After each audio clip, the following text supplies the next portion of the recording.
How's it going, everyone, and welcome back to another video. Today's video, I'm going to give you guys predictions and who to bet on for UFC Fight Night, Figueiredo versus Benavidez. This is going to be the second fight night on Fight Island, and it's actually going to have the Flyweight Championship as the headliner. Actually, this fight happened a couple months ago, and Figueiredo beat Benavidez originally, but he missed weight prior to the fight, therefore he couldn't win the belt technically. So they're doing the rematch. The first fight was a great fight.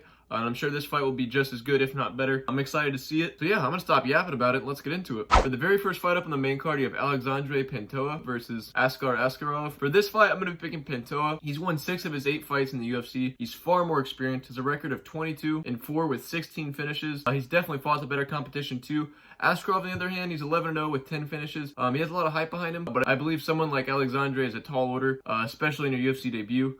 So for this fight, I'm going to be picking Pantoja. For this next fight up on the main card, and actually a pick'em fight, you have Lipsky versus Luana Carolina. Lipsky is actually a Chris Cyborg protege. She has a record of 12-5 with 8 finishes. She is very, very good Muay Thai. She's very powerful, very sharp. Unfortunately, though, she's lost 2 of her last 3 fights since entering the UFC. Carolina, on the other hand, she has a record of 6-1 with 3 finishes. She's been on a 6-fight win streak, lost her very first fight, and has won every single fight since then. She's also going to have the 2-inch reach advantage. She also has very good, sharp, powerful striking as well. To be honest, this fight's really hard to call. I think that's why it's a pick'em. We're really not going to know who the better fighter is until they're both in there in the cage. For this fight, I'm going to be picking Carolina. I believe that the reach that she's going to have, the confidence that she's coming in with on a 6-fight win streak, I think she's got a lot of momentum for. So for this fight, I'm going to be picking Luana Carolina. For the third fight up on the main card, you have Daikis versus... Really quick, guys, I realized as I'm editing this segment, I say this dude's last name like 5 different ways throughout this whole entire clip, so I do apologize. A lot of these people that are fighting on Fight Island are actually making their UFC debuts, so I haven't heard the pronunciation yet, and I do apologize, but just be aware that I'm probably going to butcher this guy's name like 50,000 different ways. Figueiredo. Daikis is the favorite. He's riding a 2-fight win streak right now. He has a record of 14-3 with 7 finishes. He came into the UFC with a lot of hype. He was undefeated, and then went on a 3-fight skid. And since then, he's came back on a 2-fight win streak. He's a very well-rounded fighter. He's kind of unorthodox. He's kind of got a wacky style. He has very good Muay Thai. He's also a purple belt in Brazilian Jiu-Jitsu. He's very fast and has very good timing. And his unorthodox style, I feel like, is going to be a lot for someone like Figueiredo. He's also the far more experienced fighter. Figueiredo, I'm going to get to him in a second, but he's making his UFC debut, so Daikis is definitely far more experienced. He's had more fights in the UFC. He's fought the better competition. Figueiredo, on the other hand, he has a record of 7-1 with 6 finishes. He's going to be making his UFC debut. He has very, very good Muay Thai. He actually trains at Phuket Top Team out in Thailand. He's very sharp and powerful as well. This is actually going to be his second fight in the UFC, and he lost his first fight. But I feel like taking a step up against someone like Daikis after losing your first fight in the UFC is a tall order. So for this fight, I'm going to be picking the favorite in Daikis. For this next fight up and for the co-main event, in a very exciting fight, which could easily be a main event on any other card, you have Jack Hermansson versus Kelvin Gastelum. Hermansson has a record of 20-5. With 16 finishes, with a majority coming by submission. He's very long as well. He's going to have a 6-inch reach. He has very good, very slick submissions. He's very good on the ground. Not to mention standing up too. He's very good at using his length and his reach to keep his opponents away. He has a very good jab, and he's very good leg kicks, very powerful. Gastelum, on the other hand, he's about as well-rounded as it gets. He's a 10th planet black belt in Jiu-Jitsu. He has very good, powerful boxing as well. He actually has Rafael Cordeiro as a striking coach, who's probably one of the best, if not the best, in MMA. He's actually the guy that's been working with Mike Tyson a lot of Mike Tyson's videos, holding pads for him. He's got good coaches. He's got a good background. He's got a good skill set. Gastelum also has a record of 15-5 with 10 finishes.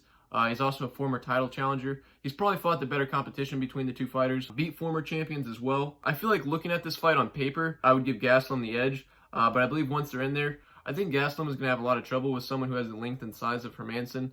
You see that a lot, especially in the Till fight. His last fight, he had a really hard time just trying to get inside and land some shots.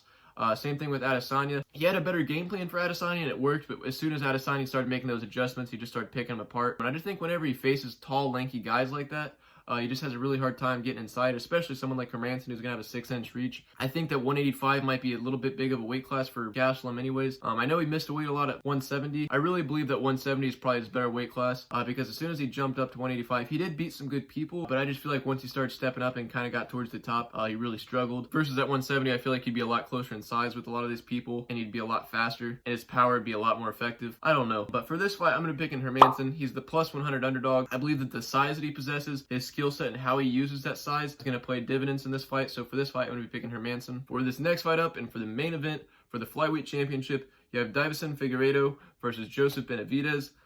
This fight is a very exciting fight. Like I mentioned earlier, it's already happened before. It happened a couple months ago. and they're doing the rematch now. Figueiredo won the first fight. He has a record of 18-1 with 15 finishes.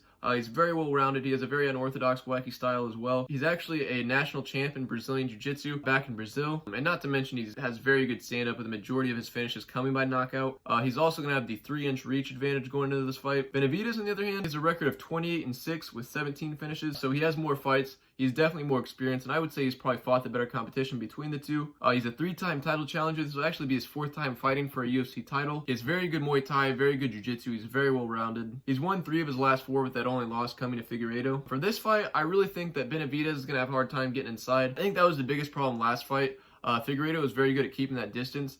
And really the only way that Benavidez was closing the distance was with hooks, or he'd throw like a double jab and then come across like an overhand. So for this fight, I feel like Benavidez is going to have to switch up his game plan a little bit if he wants to win. He was actually winning that fight up until when he got knocked out, but I feel like it was just a matter of time before Figueiredo caught him. He had him in that arm bar, almost had him at triangle as well. Figueiredo is very dangerous. And I think that the size advantage he's going to have and the skills he possesses is going to be a bit much. And the confidence of just beating Benavidez once before is definitely going to give you some sort of psychological edge. So for this fight, I'm going to be picking the -220 favorite in Daikis Figueiredo. I hope you guys did enjoy this video, though. I know it's kind of fast. I'm trying to get all these videos done. There's a lot of fights this week, a lot of fights get out for Fight Island. If you guys are going to be betting on these fights, let me know in the comment section below. Please be sure to like, comment, subscribe, share the video. If you guys have any friends, anybody that bets on fights, send my videos their way. You guys can both make some money. Until next time, I'll catch you guys later.